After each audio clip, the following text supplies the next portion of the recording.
Hey guys, it's Kara. Welcome to Champagne Taste on a Beer Budget. And today I have an unboxing for you of the December Boxycharm base box, $25. And this is, I believe, it's like the worst box that I've received.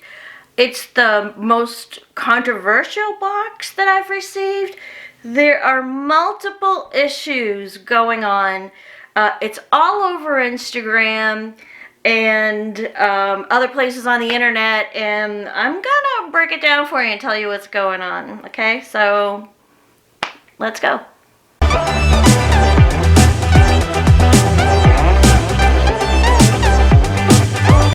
This is not your ordinary unboxing. It took me several days to get around to this unboxing because there have been issues raised. They've been on Reddit, they've been on Instagram. Boxycharm has had to make some statements, and one of the product manufacturers has had to make some statements. There was misleading information on websites. Ingredient list kind of off. Yeah, there's a lot, but let's just get into it. Okay, so this is Boxycharm, Whimsy, and, you know, I don't really read these cards, but, I don't know, like, they're good for telling you what the prices are, but, I don't know, it's not that exciting. First of all, let's start off with a non-problematic product. Okay, so I got the Estetica brush cleanser and conditioner. It says it's worth $12, and I have used this a few times already, and I really like it. As a matter of fact, it's like kind of the best thing in the box. What I really like about it is that it is low sudsing, so if you are washing your brushes and you get them all soaked up and you believe they're clean and now it's time to rinse them, you do not have to spend extra time wasting water, wasting time, rinsing them 1,000 times because there's just too much foaming action going on. So Estetica gives you low foaming action. So this I like. This I really like. And I'm going to do the non-dramatic stuff first, okay? So this is the product that I chose. This is the Elemis Pro Collagen Rose Facial Oil. And this isn't just an oil. Well, it's very expensive, number one, $79. So it is not just a rose oil. There are definitely proprietary ingredients in this. They are all very small in here. Fragrance is in the top 3 lines of the ingredients, and I certainly noticed that when I opened the box. I could smell rose from here, so it's not for me. And I think what I'm going to do is to take this very expensive little guy. See, here he is. I'm going to take this little expensive guy, and I'll probably list it for swap. I'll put a link up here to my swap site video. It's a free swap site, and you can swap sub-box items. Okay, this, oh my god, most exciting product in the whole world. Oh god. Like, who is this company? Brow Bar by Rima? What is this? You know, I'd be less critical of it if it wasn't for the fact that it came in my skin tone. You know, it's like you could get this in light, medium, or dark, and yeah, I'm light, but my hair's not light, and that's certainly in my beauty profile. Come on. So, this is a no. This is definitely going to the swap site. And, yeah, what is this? 2 long-wearing brow shades, a brightening brow lift, sculpting mascara, gel angled brush, and a flat brow bush brush. Not interested. But I think a lot of people are like that. I think a lot of people are very particular about the products they use for their brows. I'm like that with brows and foundation. You know, once I find what I like, I stick with it. And I'm most particular about brow products. I just stick with Anastasia Brow Wiz. Okay, who's ready for some drama? This, my friends, the Ciate Marbled Light product. This is an illuminating blusher. And I got mine in the shade Halo, and there's 6 shades available of this product on the Ciate website. Editing Kara here, and Ciate has changed its website in, I suspect, the last 7 to 10 days. You will see that the price has changed from $22 to $26, that there used to be 6 shades available, now there are 3, and most importantly, there was a big paragraph that said, our products are made without talc, talc-free, and well, just keep listening to find out what the story is. I got the darkest of the 6th. So, yeah, it looks like the hourglass because it's marbled, but I haven't tried it yet. So this is the darkest of the 6. Apparently Boxycharm had 3 that they were choosing to put in the boxes, but that's not what the drama is. So this says it's worth $26, but I've been to the website and it's $22 at the website. Here's the drama. So I don't know who found out this information first, but it soon spread like wildfire on Instagram and Reddit. Someone went to the Ciate London website to look up this blush, as I did, but I didn't notice one thing. And one thing was that in the description it said, we are a talc-free.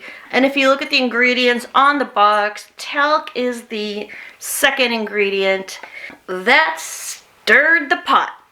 And what happened is that the Boxycharmer who received the blush reached out to Boxycharm, and Boxycharm's response was, don't worry, we only give you the best products and blah blah blah, you know, because the person was wondering if it was counterfeit.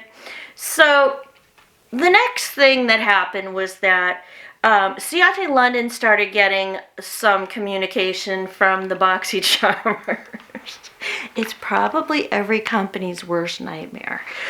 So Ciate London had to explain why it said it was a talc-free product, and the Ciate London official statement was, we moved manufacturers 9 months ago, and through human error an older INCI list was referred to by us on the submission form sent to our team at Boxy, hence causing the miscommunication.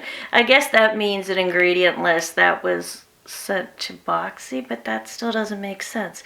Our website was also incorrectly listing the 2018 version, since there was, improper grammar, just 2 to 4 units of each shade left in stock.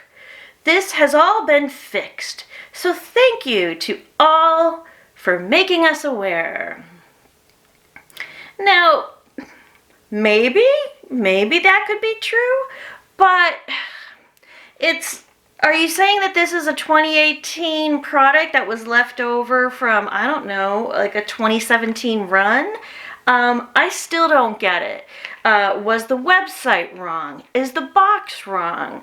There have also been other issues with products in Boxycharm. One was when the Dr. Brandt product was received in a plastic tube that no one could find anywhere on the internet when it normally came in a glass jar. People began to wonder whether products were made specifically for Boxy, maybe cutting corners to make them more inexpensive.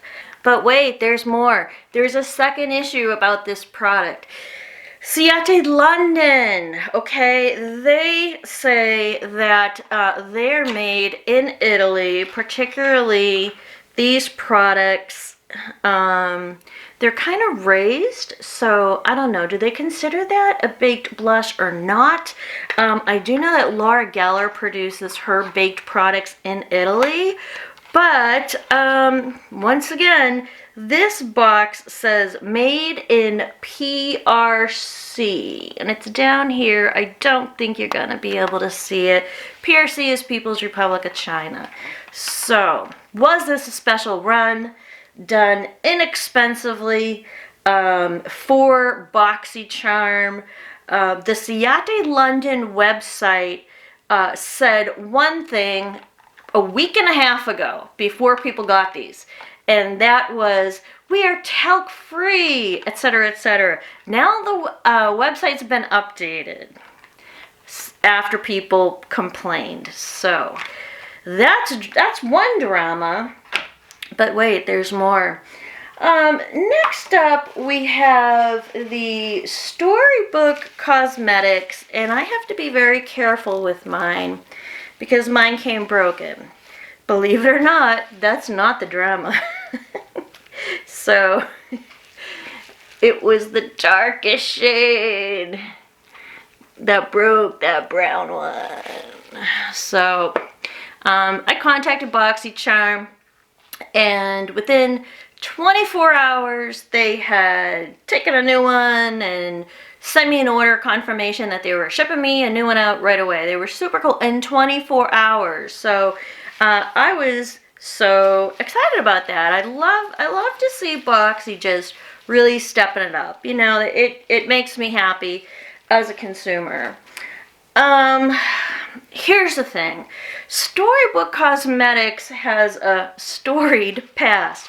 They've been very unreliable in general. They've announced releases that have never come to fruition. For the first palette, it was this one. It was the Wizardry and Witchcraft. And they made it out so that it would pretty much be like Harry Potter.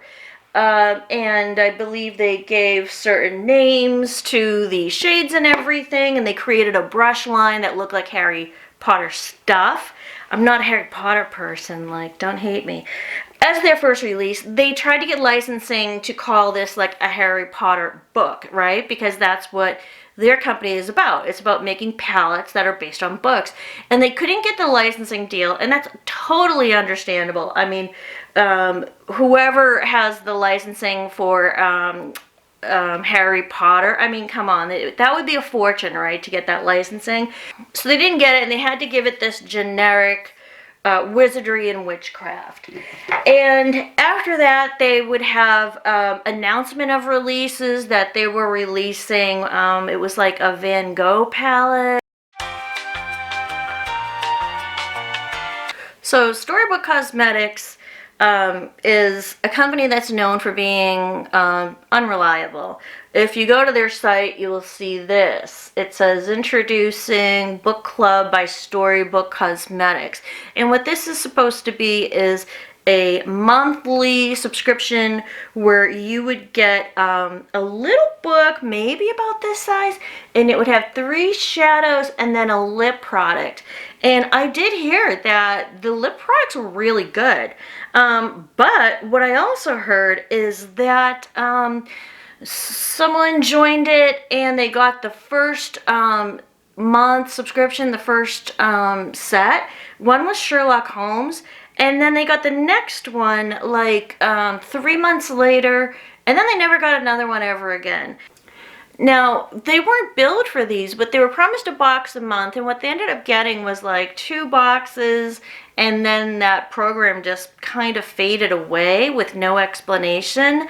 And that's kind of how Storybook has been going for quite some time.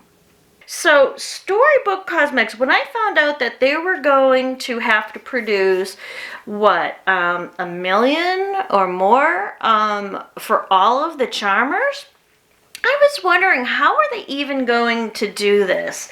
They have had so many problems with just trying to get out their releases. But when this one came out, these were being made in the USA. And what's up with these guys is that these are made in PRC standing for People's Republic of China. And sure, there are some good labs in China. Juvia's Place, one of my favorite eyeshadow formulations, it's made in China. However, the source of the manufacturer, it can have a big impact on quality. And so anyone who has one of these USA made palettes certainly cannot expect the exact same formulation in these Chinese made palettes. That's something that we see with other brands as well. If you get one of the metal tin type of Too Faced palettes, those are made in the US. They're assembled in the Dominican Republic. But then around the holiday season, you see all these cardboard snowman-y things, and people usually report that the shadows are not very good quality, and then they flip it over and on the back it says made in China. And the source of the manufacturer can have a big impact on quality. I was not a great big fan of the Storybook American formula. And I wasn't really thrilled when I found out Storybook Cosmetics was going to be in Boxycharm anyways.